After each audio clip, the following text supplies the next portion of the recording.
It was the early hours of April 10th, 2023. The streets of Blackpool were quiet, but inside one particular house, chaos was about to unfold.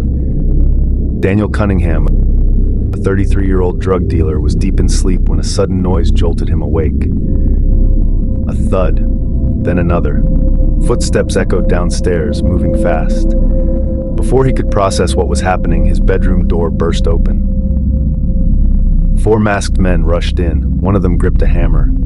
"Where's the gear?" One of them barked. Cunningham barely had time to react. He knew resistance was pointless. These men weren't here to play.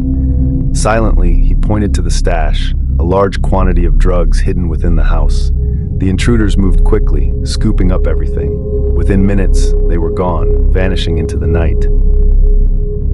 As the silence settled back over the house, panic took over. Cunningham's girlfriend, shaking with fear, grabbed her phone and dialed 999.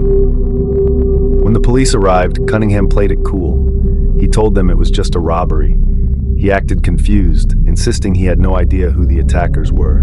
But that was a lie. He knew exactly who was behind it. And in his world, letting it go wasn't an option. Cunningham didn't care about justice. He cared about power, reputation, and revenge. And he was already making plans to strike back.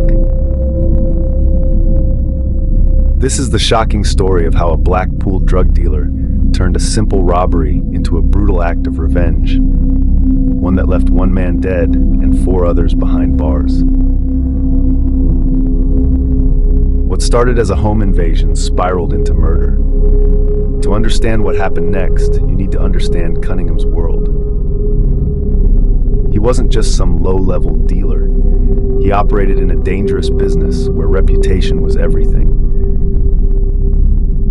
If word got out that he had been robbed and done nothing, he'd become a target. Other criminals would see him as weak. In this game, weakness wasn't an option. Within an hour of the robbery, Cunningham was on his phone. He wasn't calling the police. He was calling killers. His goal? Find the thieves and make them pay. The first man he contacted was Lee Clark, a 33-year-old enforcer from Merseyside. Clark was no stranger to violence. He had a history of brutal assaults and wasn't afraid to get his hands dirty. Next, Cunningham reached out to David Bond, another 33-year-old thug. Like Clark, Bond had a reputation for making problems disappear, permanently. But they still needed one more piece to the puzzle. That's where Darren McCabe came in. McCabe was older, 47, but well-connected in Blackpool's criminal world. His job? Find John Hutchinson, the man suspected of leading the robbery. And within hours, McCabe had the information. Hutchinson, a 44-year-old drug dealer himself, wasn't far. He was hiding out in a friend's flat on Scorton Avenue, trying to lay low. He thought if he stayed quiet, things would blow over. He was wrong. That night, Cunningham, Clark, and Bond drove to Scorton Avenue. They came armed with a hammer and a metal bar. Their plan was simple: get inside, beat Hutchinson senseless, take back the drugs, send a message. They pulled up to the flat, parked a short distance away, and crept through the shadows. Clark tested the kitchen window, unlocked. They forced their way inside. Inside the flat, Hutchinson heard the noise. He knew exactly what was happening. Panic set in. He bolted for the door, but he never made it. Bond was faster. He caught Hutchinson from behind and swung the hammer, a brutal blow to his back. Hutchinson crumpled to the floor. And then, the real beating began. The men stomped on his head. They struck him repeatedly with weapons. Every blow was meant to punish, to make sure he never stole again. A neighbor saw the attack from a window. Horror-stricken, they grabbed their phone and called the police. But by the time officers arrived, Cunningham and his crew were gone. The stolen stash recovered. Hutchinson, barely clinging to life. But even then, he refused to snitch. When paramedics arrived, he refused medical treatment. He thought he could tough it out. But later that night, his body gave out. At 9:10 p.m., Hutchinson suffered a cardiac arrest. Doctors tried to save him, but it was too late. A post-mortem later revealed the cause of death, a ruptured spleen from a hammer strike, leading to fatal internal bleeding. Cunningham's revenge had turned into murder.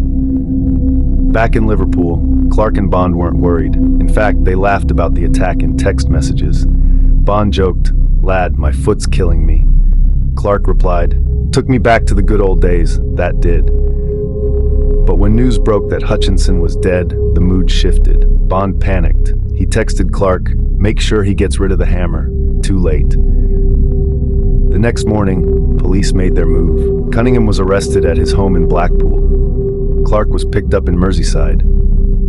Bond tried to destroy evidence, but failed. McCabe was caught, still pretending to be innocent. The case went to trial in January 2024 at Preston Crown Court. The evidence, overwhelming. Text messages, CCTV, phone calls, it all linked them to the attack. The jury delivered swift verdicts.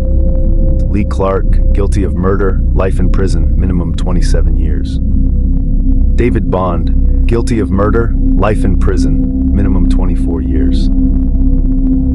Daniel Cunningham, guilty of manslaughter, 18 years. Darren McCabe, guilty of manslaughter, 16 years. A simple grudge led 4 men to ruin their lives. This is just one of many real-life crime stories where the line between street justice and senseless violence gets blurred. Until next time, stay alert, stay safe, and remember, revenge always comes at a price.